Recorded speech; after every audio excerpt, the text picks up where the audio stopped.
आवाज आ रही है ना? आवाज आ रही है? पढ़ा रहा हूँ। देखिए, जियोलॉजिकल हिस्ट्री ऑफ इंडिया हमने कर लिया, फिजियोग्राफी ऑफ इंडिया हो गया, इंडियन वेदर एंड सीजन हो गया, क्लाइमेट रीजन हो गया, वेजिटेशन हो गया। Soil in India, soil of India के बारे में बात करने जा रहे हैं। सॉइल पे पहले हम लोग बात करेंगे सॉइल फॉर्मेशन, सॉइल का profile, soil erosion, conservation, soil salinity. फिर हम लोग सॉइल इंडिया में कहाँ-कहाँ किस तरह का सॉइल है इसके ऊपर बात करेंगे। और देखिए, इसमें टेक्निकल सॉइल पे नहीं जाना है, आपको टेक्निकलिटीज़ पे नहीं जाना है, वो ज्योग्राफी ऑप्शनल में ज़रूरत होती है। आपको जनरल चीज़ें पढ़नी हैं, ठीक है? लेटोसोल, पेडोसोल वो सारी चीज़ें आपको ज़रूरत नहीं है, ठीक है? खासकर बहुत ज़्यादा डीप में जाने की। डिज़र्टिफ़िकेशन प्रिवेंशन, सॉइल इन इंडिया मतलब इंडिया में कैसे-कैसे सॉइल है, उस पे बात करेंगे। और उसके अलावा जो है आपका लैंड यूज़ पैटर्न इंडिया में कैसा है, किस तरह इतना कैसे हम लोग लैंड को यूज़ करते हैं, इस पे बात होगी। रॉक कैसे बनता है, सॉइल का फॉर्मेशन कैसे होता है, व्हाट आर फैक्टर्स। बेटा पढ़ा रहा हूँ यार, प्लीज। हाँ रख दो बेटा, तो रख दो, बार बार लग जाएगा वो। तो रॉक, क्लाइमेट, रिलीफ, बायोटा, ये सारे फैक्टर्स सॉइल फॉर्मेशन के लिए जरूरी हैं। सॉइल फार्मिंग के लिए क्या क्या है, क्या क्या चीजें जरूरी हैं? Rock, climate, relief, biota, time. ये जनरल चीजें हैं जो जरूरत होती है किसी सॉइल को बनाने में, ठीक है? रॉक्स वो होते हैं, देखो पेरेंट रॉक से ही कोई सॉइल बनता है, सब जनरल सी बात है, सबको पता है भाई। सॉइल का कैसे बनता है, कोई कोई रॉक होता है उसी से तो बनता है, हैं?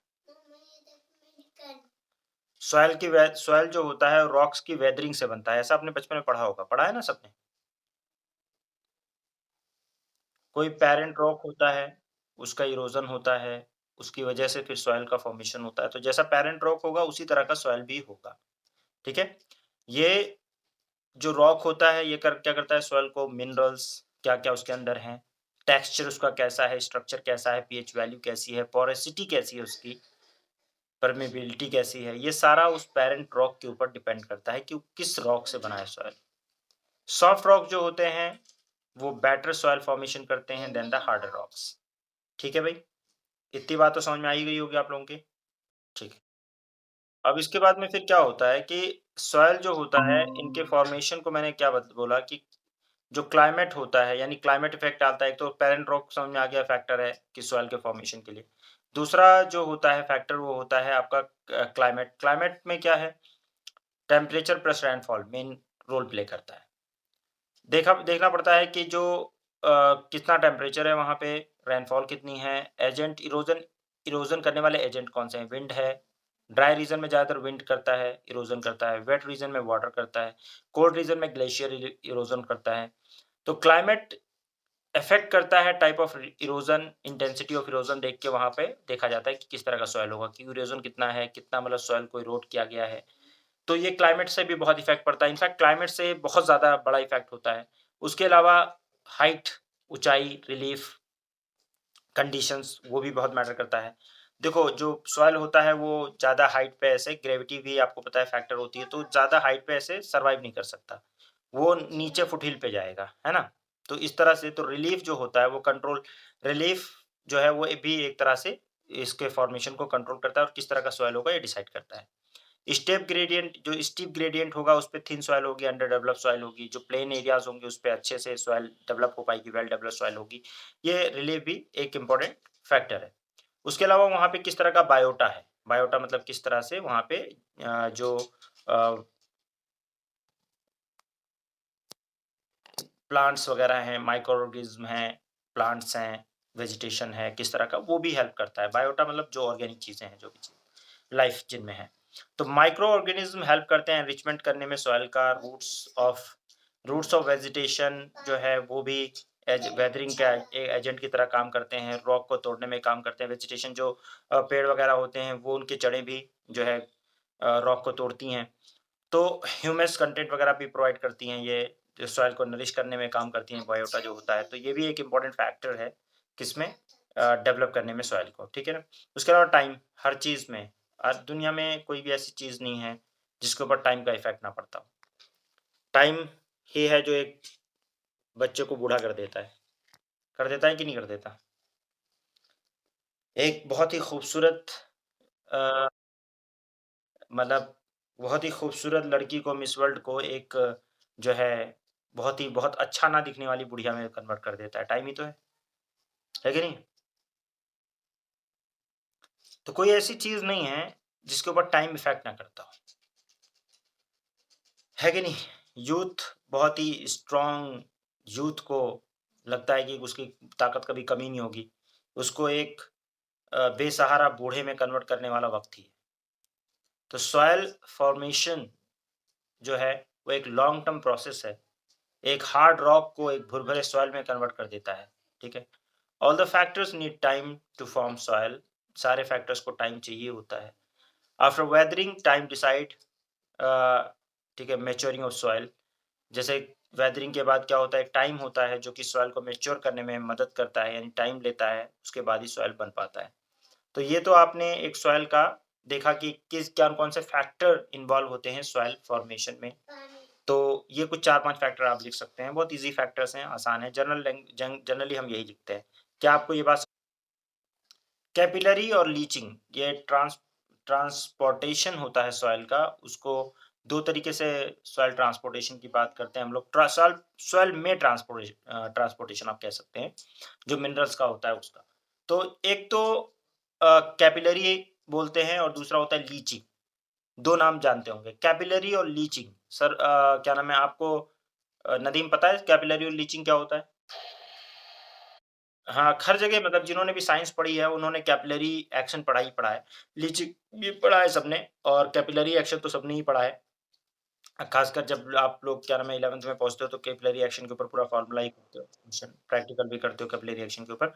तो कैपिलरी में होता क्या है पता है? रिदा पता है कैपिलरी ट्यूब होती है, उसमें क्या होता है? हुँ? हाँ, तो मेडिकल कैपिलरी में क्या होता है? वही सेम होता है, उसमें कोई फ़र्क नहीं है ज़्यादा।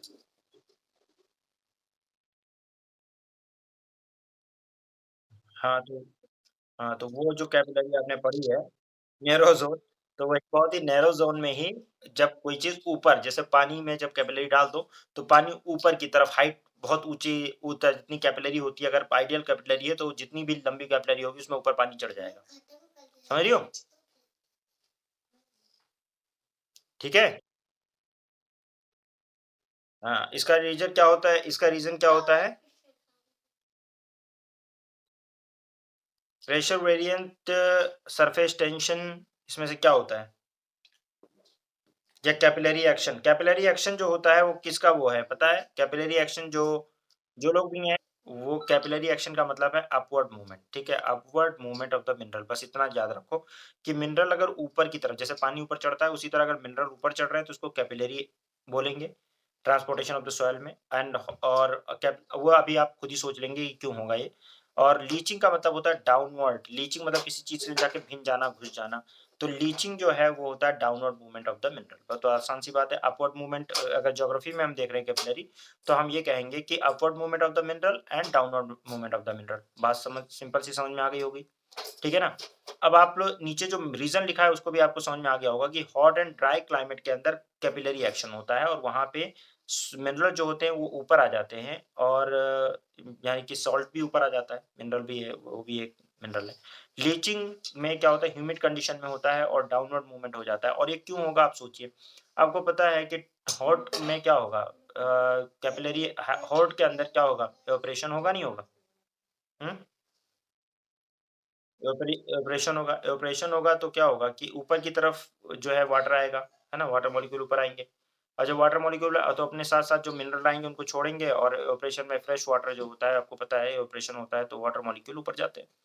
तो वहाँ पे हॉट एंड ड्राई जब क्लाइमेट होता है तो ये चीज़ होती है, ऑपरेशन वगैरह होता है और जो मिनरल होते हैं उनका अपवर्ड मूवमेंट होता है, सॉइल में ऊपर मिनरल आ जाता है। दूसरा जो होता है आपका ह्यूमिड कंडीशन के अंदर जब वो नमी होती है, नमी के अंदर रिसता है, रिसना होता है जो आपको पता है परमेबल रॉक होते हैं। उसमें नीचे की तरफ डाउनवर्ड मूवमेंट होगा तो मिनरल्स का डाउनवर्ड मूवमेंट होता है, इसको लीचिंग कहते हैं।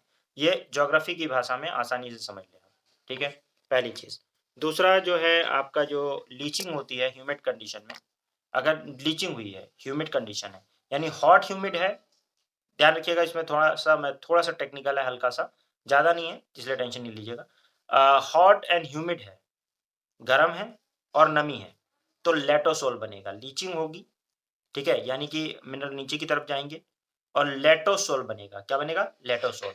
और कोल्ड यानी ठंडा होगा और ह्यूमिड अगर है तो पॉटज़ोल बनेगा, क्या बनेगा? पॉटज़ोल। अब लेटोसोल और पॉटज़ोल को ज़रा नदी में एक्सप्लेन करो। तो हॉट कंडीशन में एकदम जैसे लगता है कि ईंट ईंट जैसा एकदम दिखने लगता है। जो होता है हॉट और ह्यूमिड कंडीशन में जो होती है, तो वो होता है आपका वहाँ पे लीचिंग हो जाती है, मिनरल्स नीचे चले जाते हैं और ये होता है लेटोसोल। उसको आप देखिए पिक्चर। दूसरा होता है हॉट और ह्यूमिड क्लाइमेट होगा तो पॉटज़ोल बनेगा। ये बेसिक सा याद रखिए, ठीक है? उसके अलावा जो है ये तो आपका मतलब हो गया क्या नाम है लीचिंग की वजह से। उसके अलावा आपका लीचिंग की वजह से यानी लेटोसोल और पॉटज़ोल बनेगा। उसके बाद में आपका जो है इसके अलावा कैपिलरी एक्शन जो होता है, यानी कि कैपिलरी एक्शन जब होगा तब क्या होगा? हॉट और ड्राई क्लाइमेट होगा, इवेपोरेशन ज़्यादा होगा, इवेपोरेशन फास्टर हो जाएगा। सॉल्ट जो है जो सॉइल के अंदर है वो अपर लेयर में आ जाएगा, ठीक है? क्या होगा? सॉल्ट जो होगा कहाँ पे आ जाएगा? अपर लेयर में आ जाएगा। ओके, बात समझ रहे हो? हैं? और इससे क्या होगा? कैल्शियम सॉल्ट वगैरह आ जाता है, सॉइल सैलिनिटी बढ़ जाएगी। तो इस तरह में प्रेसिपिटेशन वगैरह होता है और कैपिलरी एक्शन में ज़्यादातर सॉइल की सैलिनिटी बढ़ जाती है जब ये होता है। और लीचिंग में क्या होता है? हॉट और ह्यूमिड क्लाइमेट में होगा, हेवी रेनफॉल जहाँ पे होगी वहाँ क्या होगा? सिलिका जो है विदिन सॉइल जो है वो डाउनवर्ड हो जाएगा। सिलिका जो होता है, वो सॉइल के अंदर जो सिलिका है वो नीचे की तरफ चला जाएगा। लेकिन आयरन और एल्यूमीनियम वो अपर लेयर में रहेंगे, यानी आयरन और एल्यूमीनियम नीचे नहीं जा पाएँगे, लेकिन सिलिका नीचे चला जाएगा। सबसे ऊपर वाली हॉरिज़न अभी अगर हम आगे आगे हम पढ़ेंगे, ओ हॉरिज़न होता है। उसके नीचे ए, फिर बी, फिर सी, पैरेंट ऐसे पैरेंट रॉक फिर मटेरियल होता है। तो जो सिलिका होता है वो नीचे की तरफ चला जाता है, इसको लीचिंग बोलते हैं। ये हेवी रेनफॉल उसमें होता है, ठीक है? और ये यहाँ पे देखें आप, इसमें आयरन और क्या रह जाएगा? और एसिडिक, ये जैसे आपका एसिडिक और रेडिश सॉइल फिर रह जाएगा। और ये लेटरेटिक सॉइल जो होता है लेटरेटिक सॉइल, ये इस यहाँ पे लीचिंग की वजह से बनता है। तो अगर एग्जाम में आता है क्वेश्चन तो ध्यान रखिएगा, लेटरिक सॉइल लीचिंग की वजह से बन रहा है। कोल्ड और ह्यूमिड क्लाइमेट अगर है, कोल्ड और ह्यूमिड क्लाइमेट, तो आयरन और एल्यूमिनियम, ठीक है, ये क्या करेगा? आयरन और एल्यूमिनियम जो ये जो है ये चला जाएगा, डाउनवर्ड चला जाएगा अगर ह्यूमिड क्लाइमेट है, ठीक है ना? ह्यूमिड क्लाइमेट है, कोल्ड है क्लाइमेट और ह्यूमिड है तो क्या होगा? आयरन और एल्यूमिनियम जो है वो डाउनवर्ड मूवमेंट कर लेगा, सिलिका जो है वो अपर लेयर में रहेगा। और ऐसा जब सिचुएशन होता है, ठीक है ना? ऐसी भी सिचुएशन होती है तो सिलिका रिच रहेगा वहाँ पे, ठीक है? इसमें ग्रे इन कलर हो जाएगा और पोडज़ोलिक सॉइल बन जाएगा। पोडज़ोलिक देखिए आप, ठीक है? तो रेडिश नहीं रहेगा वो, थोड़ा-सा ग्रे टाइप का हो जाएगा। तो पोडज़ोल जो है ग्रे रहेगा सॉइल और जो लैटेराइट सॉइल रहेगा वो रेड रहेगा। पॉडज़ोलिक सॉइल ये लो फर्टिलिटी इसकी काफ़ी लो होती है। उसके अलावा ग्लेइंग होता है, ये ग्लेइंग इरोजन। ग्लेइंग क्या होता है? इसमें स्वैम्पी एरियाज़, पीट सॉइल यहाँ पे होता है, यानी खराब सॉइल होता है। यहाँ पे एग्रीकल्चर ईज़ान मैं पढ़ा रहा हूँ बेटा, बोलो मत। तराई जो रीजन होता है यहाँ पे पीट सॉइल होता है। तराई मैंग्रोव रीजन वगैरह में ब्लूइश इन कलर होता है ये। और पोटेशियम सॉल्ट वगैरह इसमें काफ़ी ज़्यादा होता है। यहाँ ग्लेइंग टाइप से होता है, यानी कि काफ़ी नमी वगैरह होती है। तो सॉइल यहाँ पे किस वजह से बनता है और क्या-क्या है, यानी कौन-कौन से फैक्टर इफ़ेक्ट करते हैं वो हमने देख लिया। उसके अलावा जो है सॉइल प्रोफाइल देख लेते हैं। सॉइल प्रोफाइल देखिए ये होता है, इसको याद कर लीजिए आप लोग। रट्टा मार लीजिए एकदम अच्छे से। जिनको याद है अच्छी बात है, तुम्हें तो याद होगा भाई। ये प्रोफाइल याद करिए, सॉइल प्रोफाइल लिखने के लिए आए तो एग्ज़ाम में लिख लीजिएगा। एग्ज़ाम में पूछता भी है। ओ सबसे ऊपर वाला सॉइल होता है जिसको ह्यूमस या ऑर्गेनिक कहा जाता है, जिसमें वो जो लेटर वगैरह होता है, ह्यूमस होता है, वो होता है। ए जो है वो टॉप सॉइल है, ठीक है? ई जो होता है इसको बोलते हैं क्या? Elevated horizon. उसके अलावा बी होता है उसको सबसॉइल बोलेंगे, सी पैरेंट मटेरियल होता है और आर जो होता है वो बेड रॉक होता है, ठीक है? तो ये हॉरिज़न ऑफ द सॉइल के नाम से जाना जाता है। सॉइल प्रोफाइल इस पूरे को कहते हैं। और हॉरिज़न कौन-कौन सा है? ओ हॉरिज़न जो होता है वो ऑर्गेनिक डस्ट होता है, लीव्स होती है, लिटर होता है।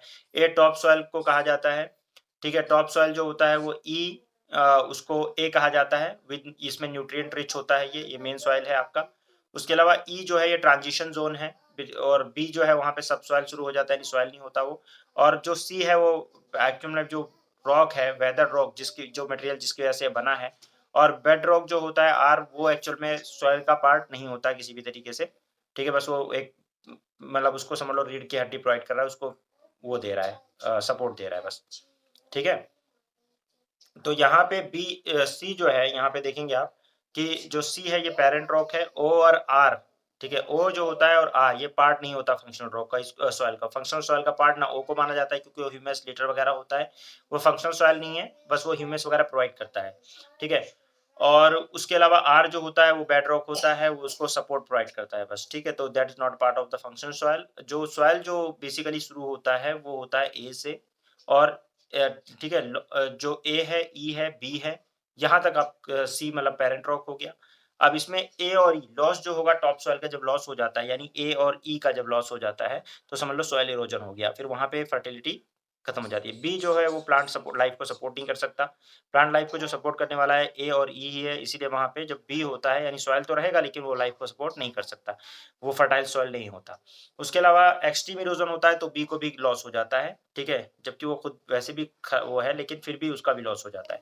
अब यहाँ आप देखेंगे कि लीचिंग अगर होती है, ठीक है? तो लीचिंग में क्या होता है कि ए लेयर जो है वो लीच होगी, A layer is leached, B layer जो है वो एनरिच हो जाएगी, यानी कि वहां पे जाके बहुत सारे मिनरल वगैरह पहुंच जाएंगे। लेटोसोल में ए के अंदर क्या बचेगा? एल्यूमिनियम आयरन बचेगा, बी के अंदर सिलिका बचे पहुंच जाएगा। पेडोजोल में सिलिका ए में रहेगा और बी में क्या पहुंच जाएगा? एल्यूमिनियम और आयरन पहुंच जाएगा। आसान है, समझ रहे हो बात को? अभी मैंने थोड़ी देर पहले बताया इस चीज को। कैपिलरी एक्शन में क्या होगा? लेयर जो है एनरिच हो जाएगी, ए लेयर एनरिच हो जाएगी, और उसके अंदर क्या भर जाएगा? एनरिचमेंट हो जाएगा, लेयर के अंदर कैल्शियम और सोडियम सॉल्ट वगैरह आ जाएगा कैपिलरी रिएक्शन की वजह से। तो ये आपने पूरा मतलब समझ लिया है, पेडोजोल वहां है या और किस तरह से मिनरल वहां पहुंच रहे हैं। और ओरिजिन आपको याद हो गया होगा, ए ओरिजिन, ओ ओरिजिन, ए ओरिजिन, ठीक है? बी सी और उसके हाथ में बेड रॉक जो है। क्या रिदा आपको समझ में आया? नदीम को तो पहले से याद होगा। रिदा आपको क्लियर हुआ? अच्छा, तो सॉइल प्रोफाइल हमने बता दिया था। आगे उसके सॉइल के बारे में ही आगे बात करनी है। सॉइल प्रोफाइल के बारे में मैंने ओ ओरिजिन, ए, ई ये सब बता दिया था। बता दिया था ना?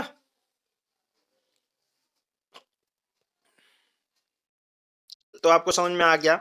और बचपन से पढ़ते आ रहे होगे कि सॉइल का इरोजन जो होता है, इसके बारे में बचपन से पढ़ रहे होगे कि सॉइल इरोजन बहुत बार सुना होगा, है ना? है? सुना है ना?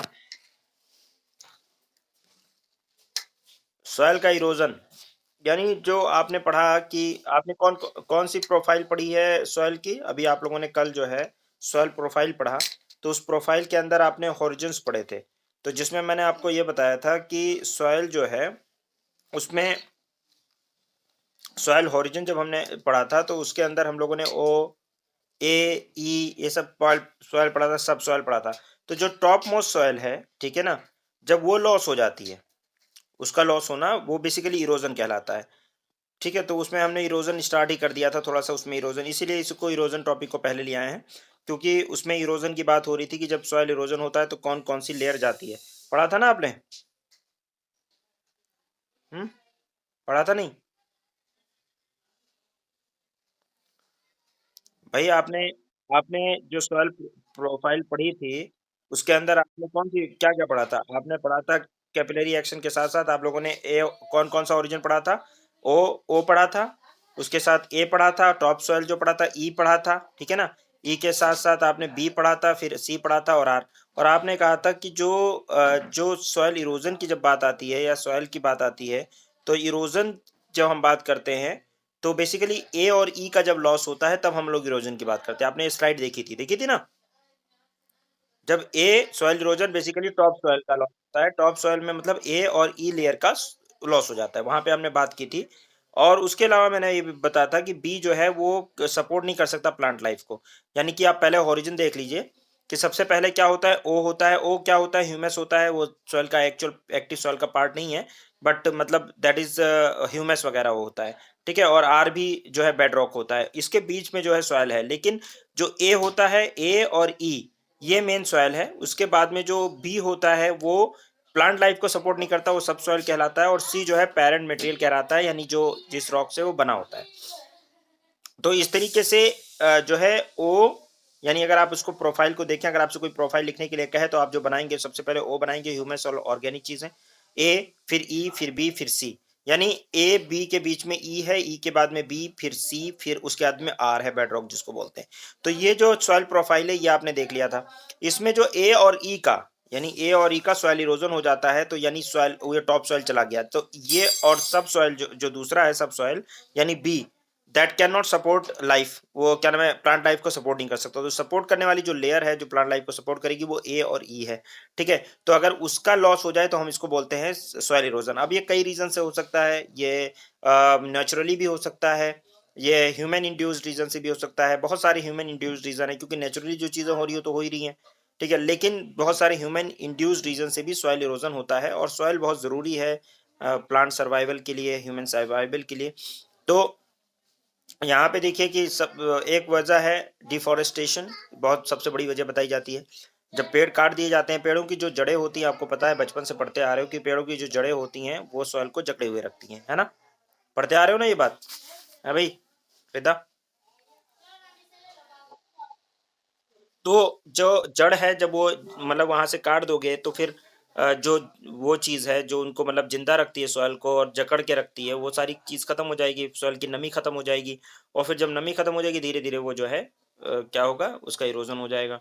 तो डिफॉरेस्टेशन एक बहुत बड़ी वजह है। उसके अलावा सैंड माइनिंग, माइनिंग करते हैं जब, तो वहां से वो हटाते हैं, ले ले जाके सैंड वहां से निकालते हैं, तो वहां से भी सॉइल इरोजन होता है। ब्रिक की मेकिंग होती है, तो उसमें भी सॉइल को निकाल के ईंट के भट्टों में ब्रिक्स बनाते हैं। जब ओवर ग्रेजिंग होती है, तो जो ओवर ग्रेजिंग से घास वगैरह वहाँ की खत्म हो जाएगी, तो फिर टॉप सॉइल भी जो है वो बहुत सारे एजेंट है, वाटर है, कहीं पे एयर है, उससे वो लॉस हो जाएगा। फॉल्टी एग्रीकल्चर प्रैक्टिसेस हैं जिससे पूरा एग्रीकल्चर खराब कर देते हैं। पूरा मतलब फॉल्टी एग्रीकल्चर प्रैक्टिसेस जो है वो उसकी वजह से भी पूरा एग्जॉस्ट हो जाती है, सॉइल सॉइल खराब हो जाती है। फॉल्टी एग्रीकल्चर प्रैक्टिसेस में क्या होता है कि क्रॉप रोटेशन नहीं करते, सॉइल का न्यूट्रिशन एकदम खत्म हो जाता है, ठीक है। प्लाफिंग अलोंग द स्लोप, स्लोप के अलोंग प्लाफिंग कर देते हैं, जिससे वो कोई बैरियर नहीं होता, टॉप सॉइल लॉस हो जाती है। कई सारी फॉल्टी एग्रीकल्चर प्रैक्टिसेस से भी लॉस लॉस होता है, ठीक है। सॉइल इरोजन का इम्प्लीकेशन क्या है, लॉस हो जाता है टॉप सॉइल का, ग्राउंड वाटर लेवल नीचे चला जाता है, नेचुरल वेजिटेशन ड्राई अप हो जाता है, रिवर और कैनाल जो होता है उसमें सिल्टेशन हो जाती है, क्योंकि सॉइल जा जाके रिवर और कैनाल्स में सिल्टेशन पैदा करता है, मतलब जमा देता है। सिल्टेशन समझते हो ना, जो मिट्टी जो सेडिमेंट से जाके जम जाता है कैनाल वगैरह में, ब्लॉक कर देता है, उसको बोलते हैं सिल्टेशन, पता है ना। Frequency of the flood and drought increase हो जाती है, क्योंकि ये पूरी वो खराब हो रहा है ना सिचुएशन, ये पूरा क्लाइमेटिक सिचुएशन खराब हो रहा है। इवेंट ऑफ लैंडस्लाइड इंक्रीज होती है, क्योंकि सॉइल जो है वो इरोजन हो रहा होता है, लैंडस्लाइड्स होती वगैरह होती हैं, ठीक है भाई। सॉइल कंजर्वेशन हम कैसे कर सकते हैं, एक्चुअल में क्वेश्चन आता है, ये यहाँ से क्वेश्चन आपका शुरू होता है। सॉइल इरोजन तो प्रॉब्लम सबको पता है, बचपन से पढ़ते आ रहे हो। कंजर्वेशन कैसे करोगे, इसके ऊपर एक्चुअल में एक आपने अभी सुना भी होगा कि मृदा बचाओ या soil conserve protect the soil करके एक प्रोग्राम भी चला रखा था उन्होंने, जग्गी वासुदेव सदगुरु जिसको कहते हैं, उन्होंने चला रखा था, पता है ना ये बात, पता है नहीं पता। ईसा फाउंडेशन वालों, वासुदेव, उन लोगों ने जो है सॉइल कंजर्वेशन करके एक मिट्टी बचाओ करके वो चलाया था। तो सॉइल का जो कंजर्वेशन है, इसको करने के हमारे पास क्या मेथड है, इसके ऊपर सारी बात होती है, इसके ऊपर ही आपको क्वेश्चन मिलेगा। तो एक तो आपका स्ट्रक्चरल सॉल्यूशन है, दूसरा नॉन स्ट्रक्चरल सॉल्यूशन है। स्ट्रक्चरल सॉल्यूशन और दूसरा नॉन स्ट्रक्चरल सॉल्यूशन, आ रही है आवाज, स्लाइड आ रही है?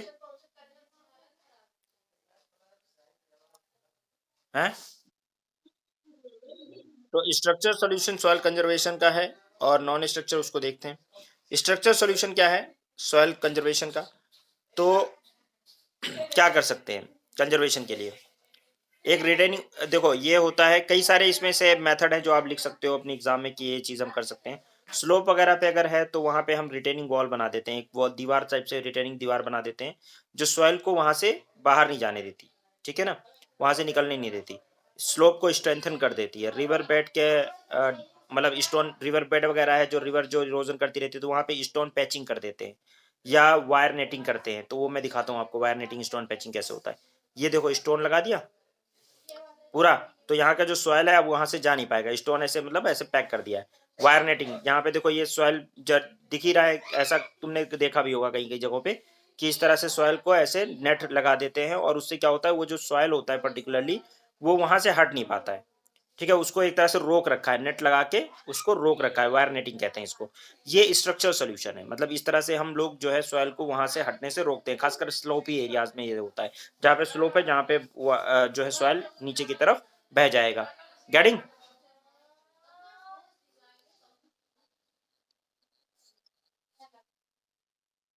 नहीं, नहीं, ये मोटा वाला होता है, बोल्डर होता है ना, ये बोल्डर होते हैं, मोटा होता है, इसका कोरस होता है, तो पतली नेटिंग करते हैं, तो वो लैंडस्लाइड वगैरह को रोकता है, मतलब वो जो वहाँ से वो चप्पा-चप्पा पूरा नहीं जाता। वो थोड़ा बहुत रिश्ता है जो, और यहाँ पे इतनी बारिश-वारिश वाला भी माहौल नहीं रहता। समझ रहे हो ना?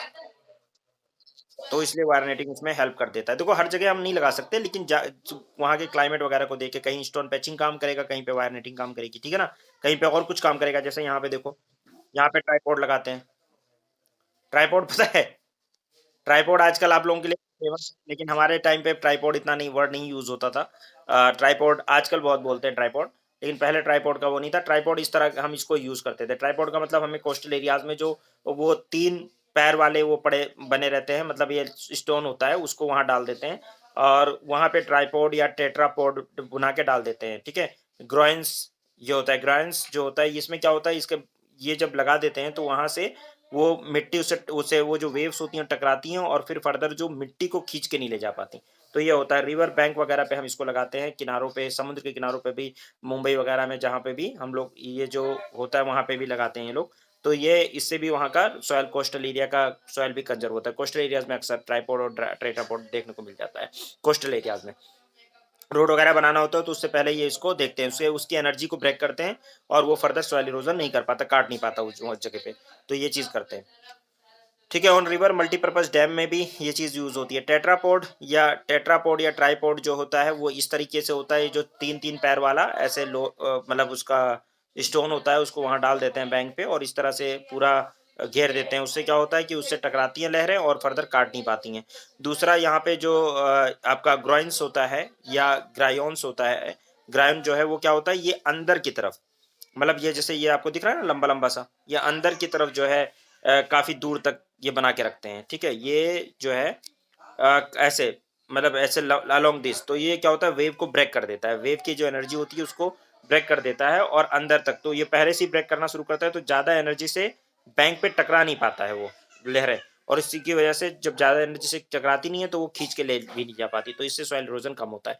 तो ऐसे स्ट्रक्चरल सॉल्यूशन है ये। जिसमें स्ट्रक्चर हम कुछ बनाकर और उसके लिए सॉइल इरोजन को रोकने की कोशिश करते हैं वन वे और अदर।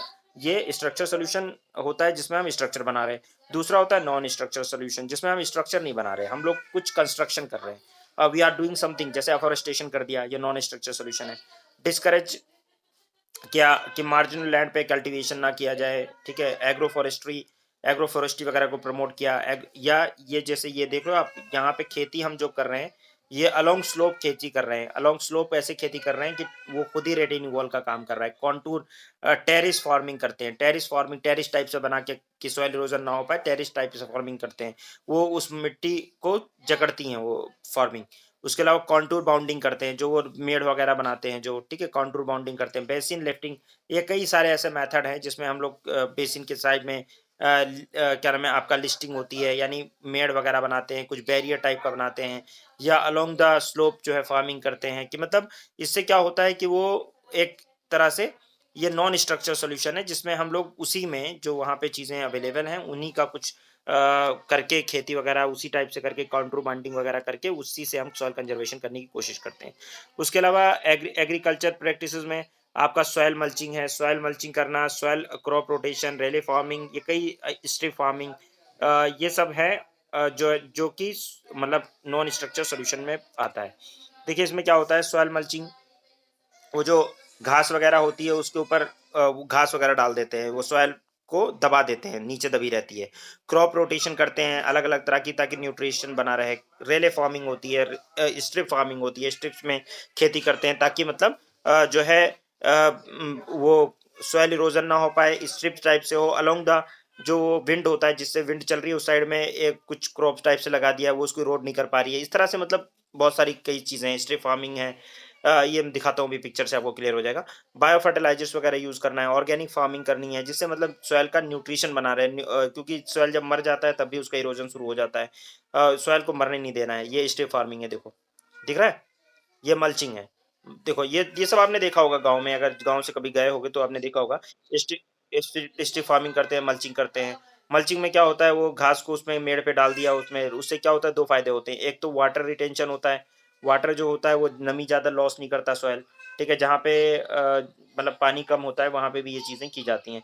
स्ट्रिप फार्मिंग होती है जहाँ पे हवा बहुत तेज़ होती है, वहाँ स्ट्रिप फार्मिंग करते हैं कि इरोज़न ना हो पाए इस तरह से अलोंग द क्या नाम है वो विंड। तो इसी तरह से यहाँ पे देखो ये सब नॉन स्ट्रक्चर सॉल्यूशन है। देखो ये किस तरह से कर रखा है, विंड जहाँ पे जाए ओहो!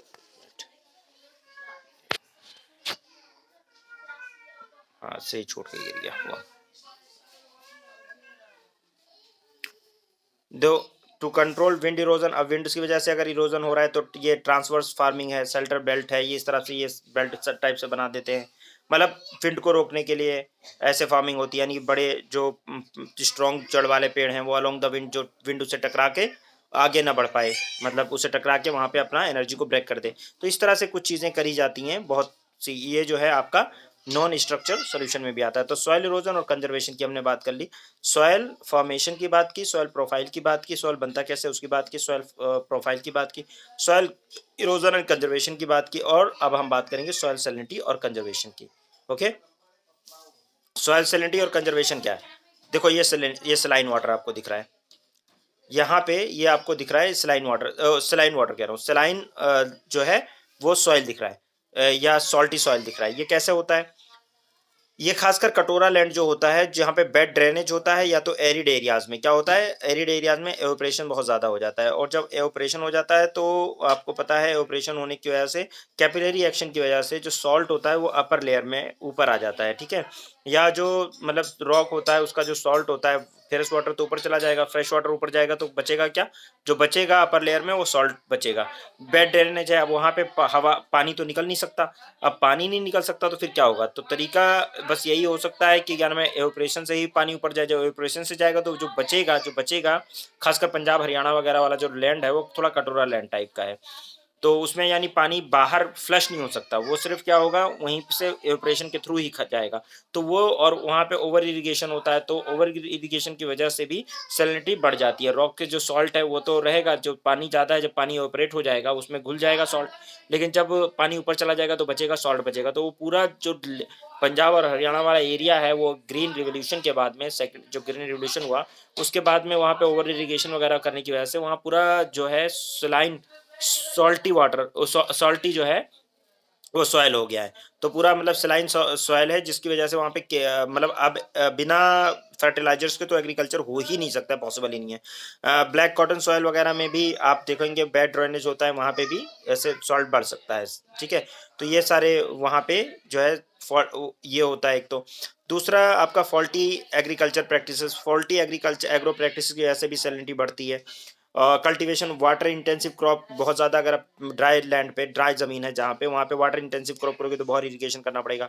ओवर इरिगेशन करोगे या क्या, तो उससे क्या होगा, वाटर टेबल अगर राइज कर रहा है, वाटर टेबल राइज करेगा, सॉल्ट एक्यूमुलेट होगा टॉप सॉइल के अंदर, वो सॉल्ट आएगा, और जब इवेपोरेट हो जाएगा तो फिर जो बचेगा वो सलाइन ही बचेगा। तो ये सारा वो है। उसके अलावा वाटर सीपेज कहीं से होता है, कैनाल वगैरह से वाटर सीपेज होता है, ज़्यादा पानी आ जाता है तो अपने साथ जो है कुछ ना कुछ मिनरल घोले रहता है, जब वो ऊपर चला जाता है तो NaCl सॉल्ट ही बचता है, आपको पता है। तो सी वाटर भी है, अगर सी वाटर कहीं कोस्टल ग्राउंड, जो कोस्टल जो ग्राउंड होता है, वाटर रिजर्वर्स वगैरह, वहाँ पे अगर सी वो आसपास है तो सी का वाटर अगर इंट्रूजन हो रहा है, वाटर आ रहा है सी, तो सॉल्टी वाटर आएगा, तो फिर वो इवेपोरेट होगा, तो ये भी होगा। जैसे gulf of Kutch, gulf of Khambhat वगैरह एरिया में तो जो है सी की वजह से ही सैलिनिटी है। देखो तो बहुत सारी वजूहात हो सकती है सैलिनिटी की। और इसके अलावा इम्प्लीकेशंस क्या है सॉइल जो implication of the soil salinity, तो सॉल्ट जो है सोडियम, कैल्शियम, मैग्नीशियम जो है टॉप लेयर में आ जाता है, तो इससे क्या होगा, सॉइल की फर्टिलिटी रिड्यूस हो जाएगी, कल्टीवेशन इम्पॉसिबल हो जाएगा, यानी खेती करना इम्पॉसिबल हो जाएगा।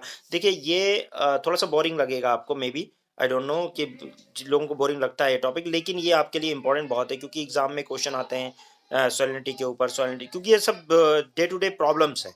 तो इसके ऊपर आपको इंडिया मतलब इंडिया में डेली फेस करना पड़ता है इन चीज़ों को, जो जब आप डीएम बनोगे या किसी मतलब इस ऐसी पोस्ट पे जाओगे, एडमिनिस्ट्रेशन संभालोगे, तो ऐसे ही गाँव वगैरह में जहाँ भी आपकी पोस्टिंग होगी वहाँ पे इस तरह की प्रॉब्लम्स आपके सामने आएँगी कि यहाँ पे सलाइन सॉइल है, यहाँ पे फर्टिलाइज़र्स ज़्यादा देने पड़ेंगे, केमिकल फर्टिलाइज़र देने पड़ेंगे, या बायो एग्रीकल्चर करना है या ऑर्गेनिक फार्मिंग करनी है, वो सारी चीज़ें आपके सामने डेली आएँगी, तो कम से कम इसको जानना ज़रूरी है।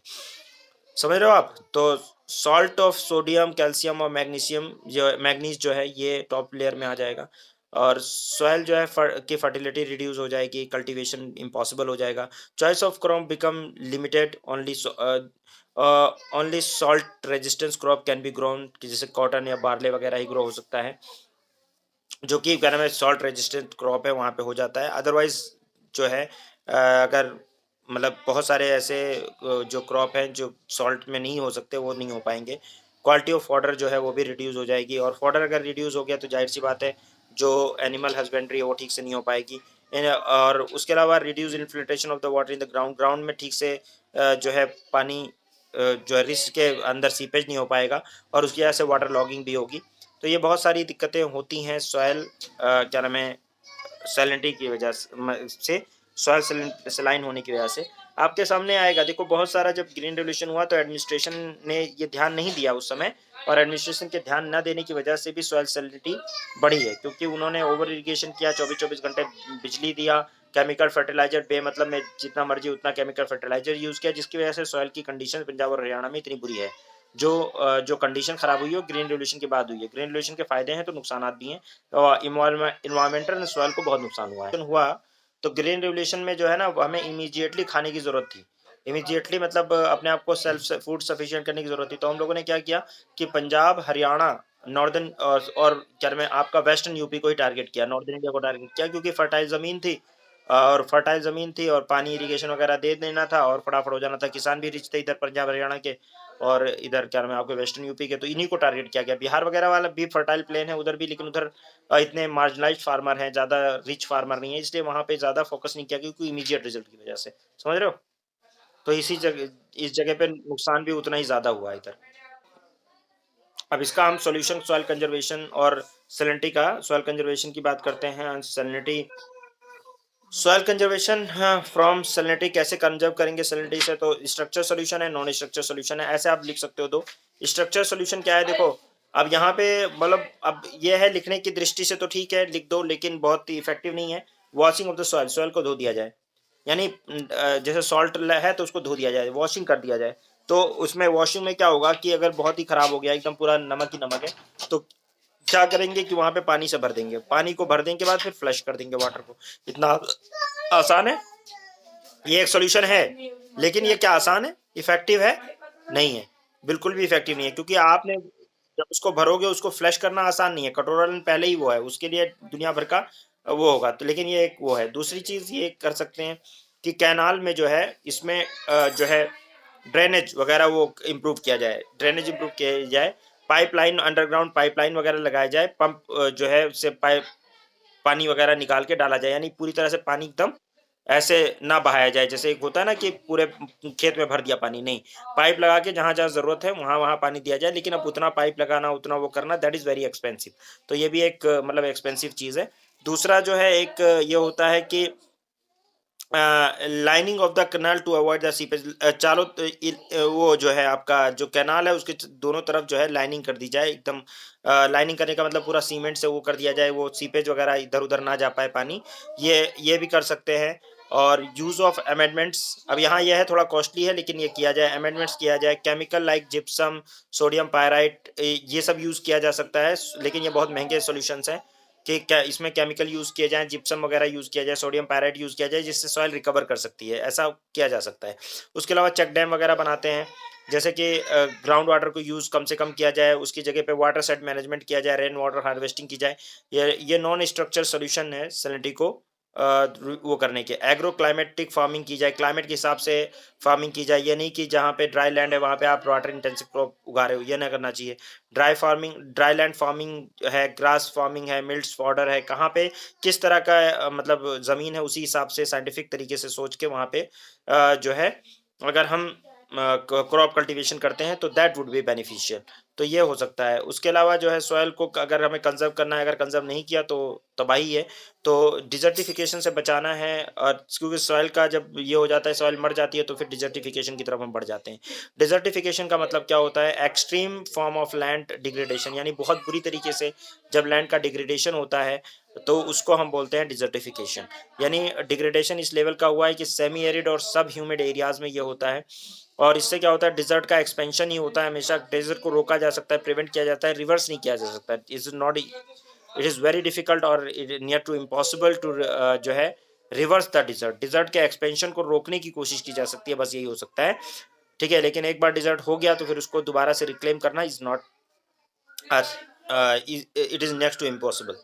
तो जो है आपका राजस्थान थार डिजर्ट जो है, सैंड ड्यून्स वहाँ होते हैं। हमारे यहाँ राजस्थान बंगर जो एरिया है उधर वो थार डिजर्ट बढ़ता जा रहा है, ठीक है? तो एक्सटेंशन हो रहा है ईस्टवर्ड साइड में, जो है ये थार डिजर्ट जो है ईस्टवर्ड साइड में बढ़ रहा है।